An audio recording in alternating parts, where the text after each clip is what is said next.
কারো যদি রিজিকের অভাব থাকে, সে যেন কাজে যাওয়ার পূর্বে কোরআন তেলাওয়াত করে যায়।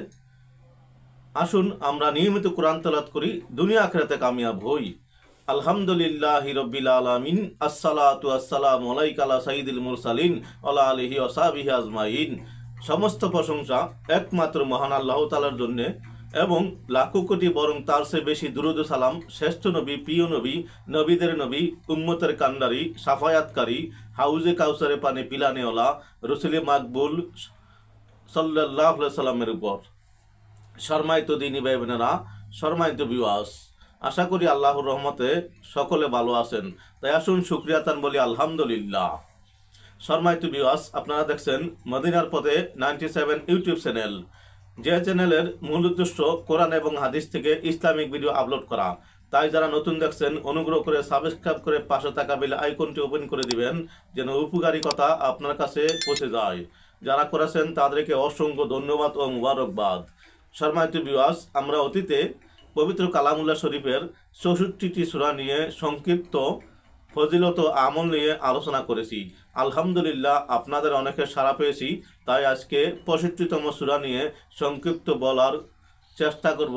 মহান আল্লাহ তাআলা যেন আমাকে বলার এবং আপনাদেরকে শুনে আমল করার তৌফিক দান করেন, এবং এর উসিলা দুনিয়া আখিরাতে কামিয়াব দান করেন। সম্মানিত ভিউয়ার্স, হাদিসে পাকে আসছে, নেক নিয়ত করিলে তাৎক্ষণিক ফেরেশতা অর্ধেক সব লিখে ফেলে আল্লাহর হুকুমে, এবং কাজ সমাধা হলে কতটুকু দিবেন আল্লাহই ভালো জানেন। আল্লাহ অফুরন্ত সম্পদের মালিক। তাই আসুন আমরা নেক নিয়ত করি, আল্লাহ তাআলা যেন এর উসিলা আমাদেরকে দুনিয়া আখিরাতে কামিয়াব দান করেন, এবং শুরু থেকে শেষ পর্যন্ত দেখব ইনশাআল্লাহ।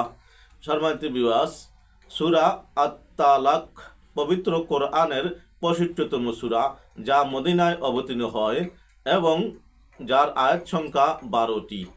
সূরাটির প্রথম আয়াতে তল্লাকতুম ওয়া ফাতলিকুহুমা শব্দটি উল্লেখ করা হয়েছে। সূরাটিতে তালাক প্রদান ও এর বিধিবিধান বর্ণিত হয়েছে। তালাকপ্রাপ্তা নারীদের ইদ্যত পালন, তাদের ভরণ পোষণ সংক্রান্ত বিষয়গুলো বিস্তারিত আলোচনা করা হয়েছে। এ সূরায় খোদা বিরুতার 5টি পুরস্কারের কথা উল্লেখ করা হয়েছে। অতীত অবাধ্য ও পাপীদের ধ্বংস এবং শাস্তির কথা উল্লেখ করা হয়েছে। 7 আসমান ও 7 জমিন সৃষ্টির ঘোষণা এসেছে সূরাটিতে। এই সূরাটি কালামুল্লাহ শরীফের 28তম পারায় অবস্থিত, যার রুকু সংখ্যা 2টি, আয়াত সংখ্যা 12টি, সিজদার আয়াত নাই। তাই আসুন আমরা নিয়মিত কোরআন তেলাওয়াত করি, দুনিয়া আখিরাতে কামিয়াব হব ইনশাআল্লাহ। সম্মানিত ভিউয়ার্স, উপকার মনে হলে সাবস্ক্রাইব, শেয়ার ও লাইক করে পাশে থাকার আহ্বান রইল। নিয়মিত কোরআন তেলাওয়াত করি, দুনিয়া আখিরাতে কামিয়াব হই। আমি যা জানি অপর ভাইকে তা জানিয়ে দেই, এটা আমার ইমানি দায়িত্ব।